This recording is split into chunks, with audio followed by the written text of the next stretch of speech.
राधे राधे। राधे ज्ञान सागर में आप सभी का स्वागत है। आइए, हमारी ज्योतिष विषय के अंतर्गत युत ग्रहों की चर्चा चल रही है और इसमें मंगल के साथ अन्य ग्रहों की युति का फल मैं आपको बता रहा हूं। इससे पूर्व के वीडियो में मैंने आपको मंगल और शुक्र की युति का सभी भावों में किस तरह का फल होता है इसके विषय में संक्षेप में जानकारी दी। अब आप आज बात करते हैं, मंगल और शनि की युति किसी भी व्यक्ति के कुंडली में होगा तो किस तरह का फल मिलेगा।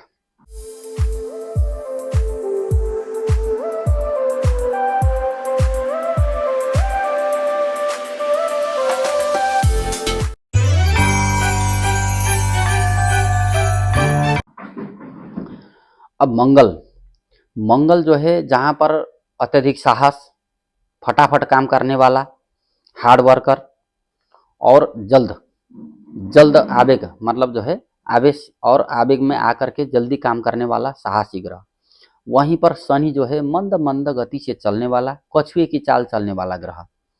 तो यहाँ पर अब दोनों आपस में शत्रु ग्रह भी हैं, एक दूसरे के घोर विरोधी हैं। और शरीर में यदि अगर देखा जाए तो शनि जो है धैर्य का कारक है, धीरे धीरे चलने का कारक है। मंगल ब्लड का कारक है और ब्लड में भी उबाल मारता हुआ ब्लड। तो यहाँ पर दोनों विपरीत ग्रहों की युति किसी भी व्यक्ति के कुंडली में होगी तो ऐसे जातकों की कुंडली में ज्योतिष में एक द्वंद्व योग का निर्माण होता है, जिसको हमारे जो शास्त्रकार हैं उन्होंने द्वंद्व योग। अब ऐसे जातकों के जीवन में तरह तरह के अपने ही भीतर कई तरह के द्वंद्व चलते रहते हैं, मानसिक रूप से, आर्थिक रूप से, सामाजिक रूप से या फिर पारिवारिक रूप से। अब हालांकि जिन भी व्यक्ति के कुंडली में मंगल और शनि की युति बनी होगी, ऐसे जातकों को कोशिश करना चाहिए कि वो जॉब ही करे, नौकरी ही करे, क्योंकि व्यापार व्यवसाय में इन लोगों को विशेष फायदा नहीं होता है। हालांकि व्यापार व्यवसाय और जॉब आजीविका के लिए दशम भाव देखना बहुत जरूरी होता है, लेकिन मंगल शनि की युति वाले जातकों को, क्योंकि दोनों ग्रह जॉब के कारक हैं, तो कहीं ना कहीं ऐसे जातक जॉब में ज्यादा सफल पाए जाते हैं। अब जॉब में किस तरह का, ऐसे जातक बहुत अच्छे सर्जन बन सकते हैं, पुलिस, सेना अथवा न्यायपालिका से संबंधित ज्यूडिशरी सिस्टम के अंतर्गत जाकर के अपना जो है वकील, जज इत्यादि भी बन सकते हैं यदि अगर शनि मंगल की स्थिति बहुत अच्छी होगी। तो विद्युतीय विभाग में जा सकते हैं, क्योंकि मंगल विद्युतीय विभाग को रिप्रेजेंट करता है। ठेकेदार बन सकते हैं, जमीन बिल्डर्स बन सकते हैं, या फिर जीवन को यदि अगर देखा जाए तो ऐसे जातकों का जो जीवन होता है थोड़ा सा संघर्षपूर्ण, बहुत सारे चैलेंजिंग वातावरणों के साथ घिरा होता है, मतलब एक चुनौतियों भरा ऐसे जातकों का जीवन होता है। और अंतर मन में और बाहरी व्यवहार में लोगों के साथ भी ऐसे जातकों का किसी न किसी तरह का वाद विवाद चलता ही रहता है। और थोड़े से बुद्धि के मामले में जड़ बुद्धि भी कहे जा सकते हैं। जल्दी ऐसे जातकों को बात समझाना और उसको तसल्ली दे पाना ये थोड़ा सा मुश्किल होता है। अब ये जो युति है ना, बड़ा विचित्र है और रहस्यमय युति है। अब शनि जो होते हैं मंगल के घर में, मेष राशि में जाकर के शनि नीच के माने जाते हैं, लेकिन इसका विपरीत जो मंगल होते हैं शनि के घर में मकर राशि में जाकर के उच्च के माने जाते हैं। अब देखिए, शनि जहां पर कछुए की चाल चलता है वहीं पर मंगल जो है खरगोश की तरह दौड़ता है। एक धैर्यवान ग्रह है, दूसरा अधीर है। तो जिस भी भाव में युति होगी उस भाव से संबंधित कारकत्व के विषयों के ऊपर जोर के झटके लगते रहेंगे, या फिर वो भी झटके भी धीरे धीरे लगेंगे लेकिन झटके लगते रहेंगे। तो यदि अगर लग्न में ही यह युति बनी होगी तो ऐसे जातकों का जो खुद का जो जीवन है वो थोड़ा सा तनावपूर्ण रह सकता है। पत्नी, परिवार, इनका साथ सहयोग कम मिल पाता है, या फिर हो सकता है कि इनके एक्सपेक्टेशन के आधार पर परिवार का उस तरह का जो है परिवार नहीं चलेगा। तो पारिवारिक द्वंद्व विवाद इस तरह की, और मन के अंतर मन में भी कई तरह के विवाद चलते रहते हैं। एक्सीडेंटल योग समय समय पर बनते हैं, सिर में चोट आ सकता है और सिर के बाल भी जल्दी निकल जा सकते हैं। खलवाट योग का भी कुछ कुछ संकेत इसमें आता है। तो लग्न में यदि अगर यह युति होगी तो ऐसे जातक निश्चित रूप से राज्य सरकार के लिए जॉब करेंगे, या फिर कोई प्रशासनिक विधा में भी जा सकते हैं, सेना पुलिस में भी जा सकते हैं। जॉब के लिए ऐसे काफी अच्छा है, काफी हार्ड वर्कर होते हैं, बहुत मेहनती होते हैं और दुनिया में मतलब मेहनत को तो इनको कोई काट नहीं सकता। द्वितीय भाव में इस युति को अच्छा नहीं माना गया है। ऐसे जातकों की वाणी बहुत कठोर हो सकती है। द्वितीय भाव मारक है, दूसरा मारक भाव है, तो यहाँ पर शनि बैठ करके ज्यादा प्रबल मारक ऐसे होते हैं, परिवार से दूर कर देते हैं और परिवारजनों के साथ बातचीत या फिर सैद्धांतिक विचारधारा की भी अभाव रहती है। ऐसे जातकों को व्यर्थ के वाद विवादों से बचना चाहिए, बोलने में विशेष संयमता अपनानी चाहिए और धन संचय के मामले में भी धीरे धीरे जाकर के ही 45-50 के बाद ही ऐसे जातकों के जीवन में धन का संचय हो पाता है। तृतीय भाव में इस युति को बहुत अच्छा माना गया है। ऐसे जातकों को जमीन जायदाद से लाभ हो सकता है। हालांकि अपने भाइयों के साथ वैर विरोध रहेगा या फिर मंगल अगर ज्यादा खराब होंगे या राहु केतु की दृष्टि युति भी बनी होगी, अधिक पाप प्रभाव में होगा, तो जमीन जायदाद के मामले में आर्थिक नुकसान या फिर किसी तरह का जो है कोर्ट कचहरी का सामना भी करना पड़ सकता है। और हालांकि बहुत हार्ड वर्कर होते हैं, अपने ही पुरुषार्थ के बल पर खुद के भाग्य का निर्माण ऐसे जातक करते हैं।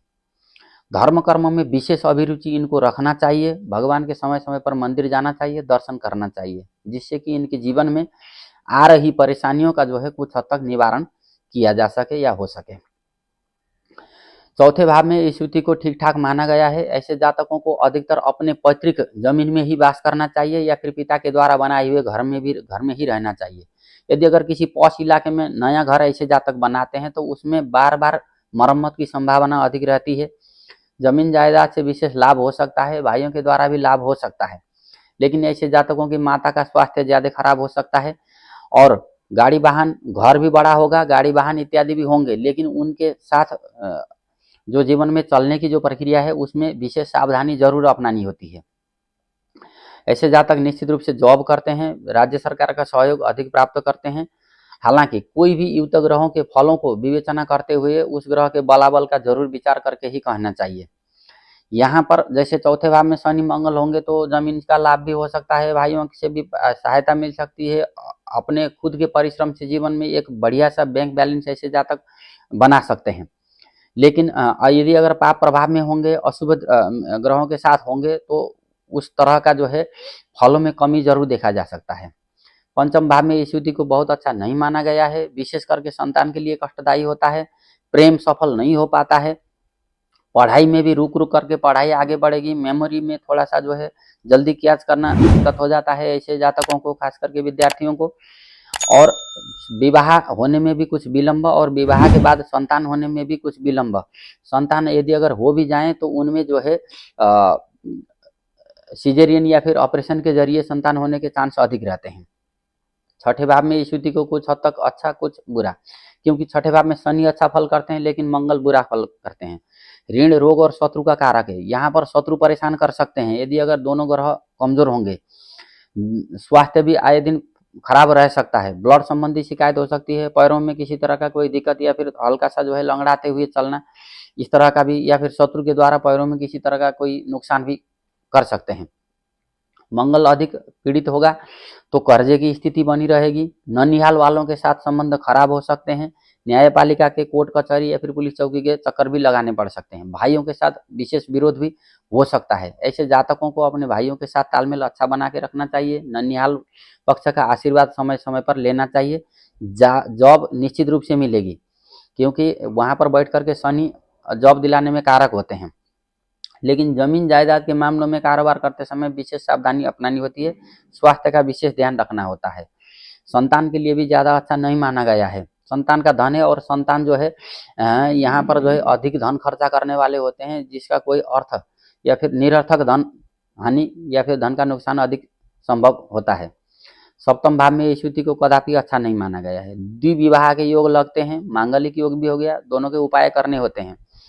और वहां पर शनि, यदा शनि सप्तम संस्थिता सूर्य नदिष्टो इतोबा इतोबा तैसा व्यवहार या मृत्य च नूनम सुखम न वापनोति यदा कलत्रात, ये हमारे बृहत्पराशर शास्त्र में एक सूत्र दिया गया है।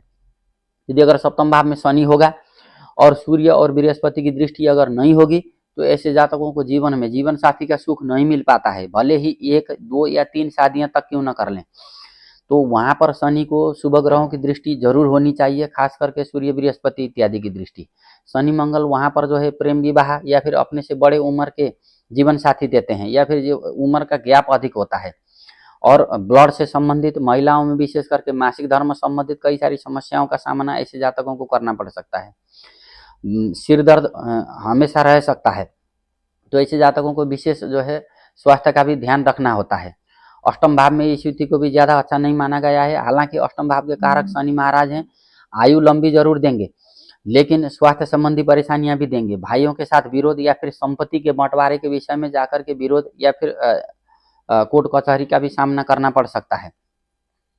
तो अष्टम भाव में मंगल, अब मंगल जो है दुर्घटना का कारक भी है, ब्लड का कारक भी है, शनि खुद में तो उदाई ग्रह हैं, तो वाहन चलाते समय विशेष ध्यान रखना होता है। नवम भाव में स्थिति को कुछ हद तक अच्छा माना गया है, लेकिन भाग्य धर्म की हानि करते हैं।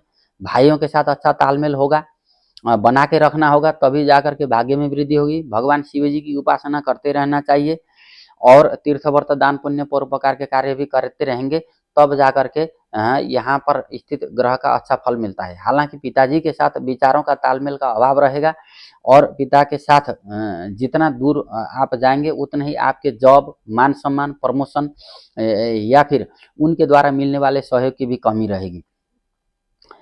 दसम भाव में स्थिति को काफी अच्छा माना गया है। यहाँ पर जो है ऐसे जातक न्यायालय में अच्छे जज, मतलब बड़े वकील या फिर जो है किसी भी सेना, पुलिस आदि विभाग में बड़ा पद लेकर के अच्छा योगदान राष्ट्र के लिए भी दे सकते हैं, राज्य सरकार के लिए विशेष फायदेमंद होते हैं। और ऐसे जातकों को राज्य सरकार के द्वारा लंबे समय तक लाभ भी मिलते रहता है। जमीन जायदाद, पैतृक संपत्ति, इनमें काफी हद तक जो है सहयोग भी मिलता है। लेकिन दसम भाव में मंगल शनि की युति होगी तो ऐसे जातकों को अपने पिता का आशीर्वाद नियमित समय पर लेते रहना चाहिए और उनके साथ विचारों से, सिद्धांतों के जरिए भिन्नता नहीं आनी चाहिए। उनका आदर करना चाहिए, उनकी सेवा करते रहना चाहिए, तब जा करके उस भाव के पूरे फल ऐसे जातकों को मिलते हैं।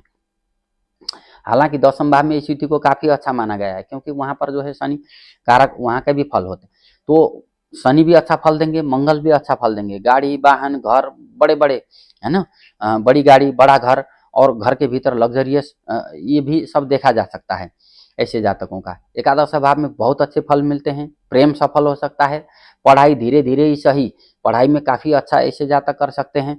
बहुत तार्किक होते हैं, कम उम्र में ही अपने दायित्वों का निर्वहन करते हुए धन कमाने में के मार्ग प्रशस्त करते हैं और लंबे समय तक धनार्जन ऐसे जातकों को होती रहती है। बड़े भैया, पिताजी, इनके द्वारा या फिर छोटे भाइयों के द्वारा भी जीवन में लाभ मिलते रहता है। हालांकि शुभ ग्रहों की दृष्टि होगी तो सोने पे सुहागा। अब द्वादश भाव में इस स्थिति को ज्यादा अच्छा नहीं माना गया है। पत्नी से दूरी बना सकते हैं, मांगलिक योग भी हुआ, उसका विशेष उपाय करना होता है। या फिर चारित्रिक दुर्बलता भी देखी जा सकती है, अपने से अधिक उम्र के व्यक्ति या फिर महिला के साथ जो है अफेयर भी बन सकते हैं। तो यहाँ पर चारित्रिक दुर्बलता को संयमित करके रखना चाहिए, सबलता अपनानी चाहिए और फालतू खर्चे से बचना चाहिए। स्वास्थ्य का विशेष ध्यान रखना चाहिए और व्यर्थ के विवादों में नहीं पड़ना चाहिए। द्वादश भाव में यदि अगर शनि मंगल की युति होगी और व्यर्थ के विवाद में आप पड़ गए या फिर कहीं विवाद हो रहा है दो व्यक्तियों का, वहां पर आप जाने अनजाने में देखने के लिए ही चले गए तो आपके भी फंसने के चांस ज्यादा रहते हैं। पुलिस चौकी के दर्शन ये होने की संभावना अधिक रहती है। धन का अपव्यय ज्यादा अधिक होता है। भाइयों के द्वारा धन का नाश किया जा सकता है ऐसे जातकों के जीवन में। तो जमीन जायदाद और भाइयों के साथ और दूसरे लोगों के साथ व्यर्थ के वाद विवादों से बचें और मंगल शनि के उपाय समय समय पर करते रहें। जीवन में जरूर कल्याण होगा। राधे राधे।